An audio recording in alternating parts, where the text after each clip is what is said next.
65 సంవత్సరాల నిరక్షరాస్యులైన పెద్దావిడ బిడ్డ మనం మోడీకి ఓటేయకపోతే మేము స్వేచ్ఛగా బొట్టు పెట్టుకొని బయట తిరిగే పరిస్థితి ఉండదంటూ నిజామాబాద్ రూరల్ నియోజకవర్గం ఆ తల్లి తన అనుభవాన్ని ఇలా పంచుకుంది.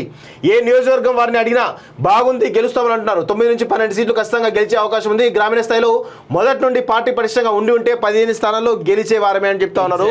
ఇది 100% నిజం.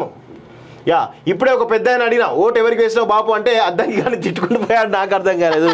రాజు పెట్టుకుని మిత్రులారా, అద్దంకి దయాకర్ చేసినటువంటి కామెంట్స్ ఏవైతున్నాయో, రాముడు మీ చిన్నయ్యనారా, సీతమ్మ మీ చిన్నవనారా అనుకుంటూ మాట్లాడినటువంటి మాటలు ఏవైతే ఉన్నాయో, ఈ రాష్ట్రంలో ఇప్పుడున్నటువంటి 2 to 3% vote bank Bharatiya Janata పార్టీకి ప్లస్ అయింది. వాస్తవంగా మేము గత అనాలిసిస్లో చెప్పినప్పుడు 9 సీట్లు ఇచ్చినాం భారతీయ జనతా పార్టీకి.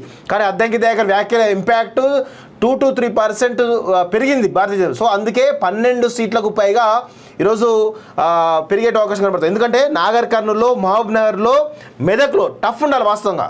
కానీ అక్కడ వన్ సైడ్గా బీజేపీ గెలవడం కారణమే అద్దంకి దయాకర్. సో ఇక మిగతా చోట్ల కొంత అభ్యర్థులు కావచ్చు, కొన్ని మనీ డిస్ట్రిబ్యూషన్ విషయంలో కొంత ఇబ్బందికరంగా ఉంది కాబట్టి అక్కడ కొంచెం అటు ఇటు అయింది వాస్తవంగా. సో అవి కూడా చాలా స్పష్టంగా టఫ్ కాంపిటీషన్ కనబడతా ఉన్నాయి. సో అందులో 1 or 2 గెలవడం కూడా స్కోప్ ఉంది వాస్తవంగా.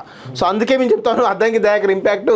అద్దంకి దయాకర్ను మీరు జూన్ 4 తర్వాత బీజేపీ కార్యకర్తలందరూ కూడా థ్యాంక్స్ టు అద్దంకి దయాకర్ అని చెప్పేసి పోస్టులు పెట్టాలి. మీరు మీ బాధ్యత వాస్తవంగా.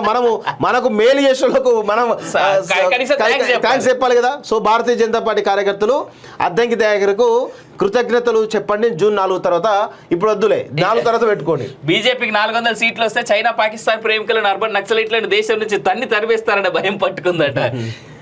యా జై బీజేపీ 6 నుంచి 9 గెలుపు ఖాయమంటాయి. ఎక్కువ వస్తాయి బ్రదర్. సికింద్రాబాద్, మల్కాజ్గిరి డౌట్గా ఉన్నాయి బీజేపీ కంటే. ఏ డౌట్ ఏం లేదు బ్రదర్, కన్ఫర్మ్.